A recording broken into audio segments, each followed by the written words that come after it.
So what's up guys, magandang umaga na naman sa inyong lahat dyan. At shoutout po sa mga viewers ko dyan, sa mga followers ko dyan ng mga bago na hindi nagla-like at hindi nag-share ng ating video, pero gusto namang matuto. Shoutout po sa inyong lahat yan. Nandito na naman po tayo ngayon sa pwesto sa may school na magkakaisa dahil magsisimula naman tayo magtinda ng ating pangmalakasang harina.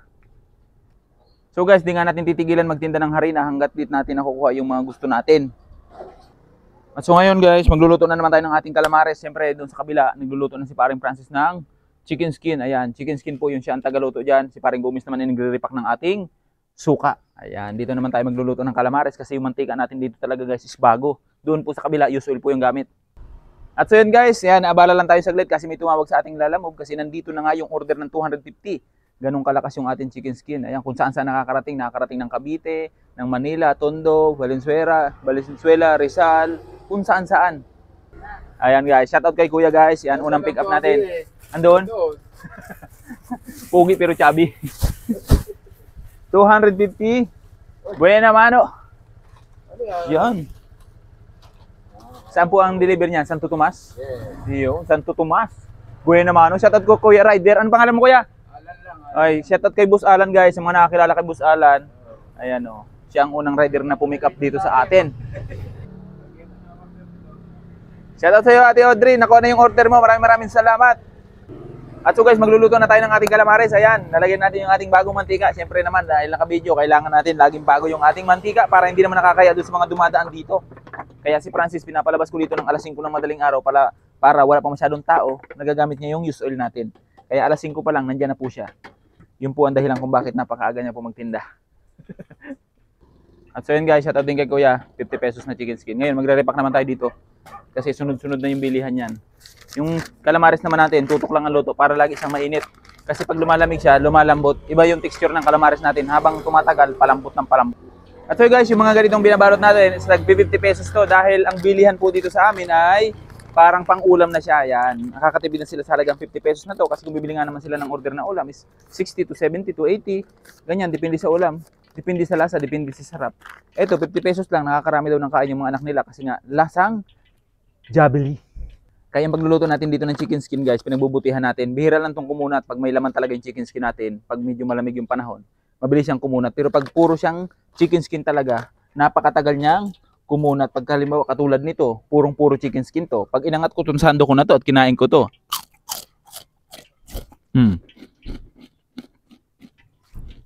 Ganon, ka-crispy. Ang itatagal nitong chicken skin natin na to sa crispy niya, kahit maghapon yan na nakabuhanghang ganyan, basta maganda yung pagkakaluto, crispy pa din yan. Pero kung gusto nyo kinabukasan, i-plastic nyo. I-plastic nyo siya o kaya bumili kayo ng Ziploc kung gusto nyo pang matagalan. Pwede din natin itong i-online kaso mga lang yung supply natin ang pinoproblema ko. Kukulangin tayo ng supply. At doon sa mga viewers ko po dyan sa ibang bansa na mga gusto pong mag-franchise nitong ating chicken skin, hindi ko pa po kayo mapapangakuan ngayon dahil nga yung supply po ang problema natin. Kung marami lang pong supply, napakabilis kasi ang nakapila po ng franchising natin is 170. Kung pera lang yung hinahabol ko dito, sana kinana ko na yung. Kaso mo nga lang, wala tayong magagawa, hindi natin kayang supplyan. Kaya tsaga-tsaga na muna dito sa tinda namin. At so guys, binabati ko muna ng magandang umaga yung mga viewers ko po dyan sa ibang bansa, yung mga tropa nating mga FW dyan, mga nagtatrabaho, mga malalayo sa pamilya, magandang umaga, kamusta naman kayo dyan? Ayan. Kaya sinisipagan ko palagi mag-live para makakita man lang kayo ng pagkaing Pilipino. Kasi alam kong namimiss nyo na yung mga street food dito sa Pilipinas, tapos di kayo nakakatikim, kahit sa video man lang makita nyo na. At so yun guys, mag-start naman tayo magluto ng ating calamares. Ayan, nagtimpla din ako dito ng harina natin na pang calamares yan. Nilapot-laputan ko lang para kapit na kapit yung ating calamares para malaki yung pagkakaluto. Kasi gustong-gusto ng iba guys yung maraming harina. Kasi siyempre kung nagtitipid ka, bibili ka ng mura, gusto mong puro talagang calamares. Siguro nakakasampung piraso ka na, hindi ka pa mabubusog. Pero dito sa 325 natin na calamares, isang piraso pa lang, siguraduhin ko sa'yo, umay ka na. Kasi sobrang lalaki niya talaga. Ganyang kalalaki yung harina natin. Sobrang lalaki. At yung mga gusto naman bumili guys, dito lang po ang location ko sa San Antonio, Binyan, Laguna. Hanan. Pag pumasok po kayo ng Garza Subdivision, pagtanong nyo lang po ang school ng pagkakaisa or Jacobo or Golden Mines Academy. Ayan, tapos tanongin nyo kung saan yung titinda ng calamares na puro harina kasi doon na tayo nakilala, kailangan nating panindigan na. Yung tawag dito sa atin na calamares daw na puro harina. At so yun guys, ito yung calamares natin na binalot-balot ko na hindi ko na binilang kasi ako naman nagluluto. Ayan, pag nagpapatinda tayo, saka lang natin bibilangin. Para alam natin kung magkano yung tutubuin natin at alam natin kung magkano yung kakalabasan. At siyempre, lagyan natin ng tuyong harina. para hindi siya pumutok-putok. Kaya pumuputok yung calamares kasi hindi nila nilalagyan ng tuyong harina. Tapos, dahil naka-video, mag-gloves tayo. Kasi kung ano na naman sabihin ng iba na minimikos-mikos na naman doon natin. Yan. Kailangan natin mag-gloves or plastic sa kamay. Para medyo malinis tayo guys. Ayan.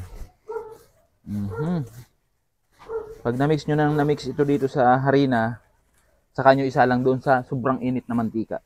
Kailangan talaga init na init siya kasi pag hindi siya masyadong mainit, lulubog yung inyong calamares. Ayan. Ayan, mix na siya. O ngayon, kumuha tayo ng isang tong. Subukan natin yung mantika natin kung palaban na. Ayun, dahil palaban na siya, pwede mo na siyang subukan. O, ganun lang. Pagsasalang na rin. Kailangan mabilis ka magsalang. Kahit baguhan ka pa lang, pag pursigido ka, kailangan alam mo ang gagawin. Pag sinabing mabilis, paspasan mo. Yan o. Tapos kapalan mo yung harina para talagang busog na busog yung mga customer. Kasi kahit ako naman, gusto ko maraming harina kasi pag masarap naman yung pagkakatimpla ng calamares, tataluhin na yung lasa ng harina. Yan o. Kagandahan na gagamitin yung mantika dito guys, yung labo lang, huwag kayong gagamit yung linaw. Kasi yung linaw, bumubula yon, matagal makaluto. Tapos medyo malagkit siya, madikit siya doon sa strainer. Pero pag ganitong labo, yan, parang masarap siyang gamitin. Hindi siya dumidikit, hindi din siya malagkit haluin. Ayan.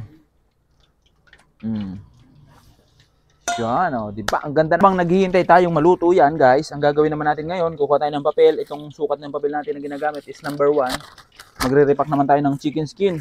Habang nagluluto nga si Francis sa kabila, ako naman nagre-repack dito ng tag 50-50. Ayan. Ang kalaban ng chicken skin natin pag maulan ay, siyempre lalamig, medyo coconut siya. Kaya kailangan, plastic nyo to. Pag halimbawa maulan, pagkabalot nyo sa papel, plastic nyo.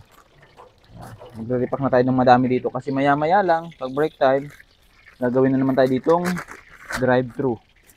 Mabilisan na naman yung ating bakbakan. Ayan.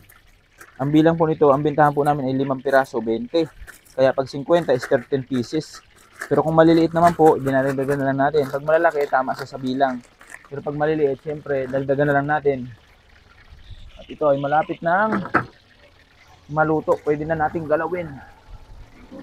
Yan o, kita nyo guys, puting-puti yung calamares natin. Kasi malinaw yung mantika. Yan, kaya nakakabili kayo ng medyo mapula, pero hilaw pa yung loob kasi yun sa mantika. Kumukulay kasi yung mantika sa harina. Kaya kailangan lagi yung mantika nyo ay bago. Para malinis. Ayan, kung naaamoy nyo lang to guys, yung mga viewers ko dyan sa ibang bansa. Kung naaamoy nyo lang, napakasarap, napakabango. Hey!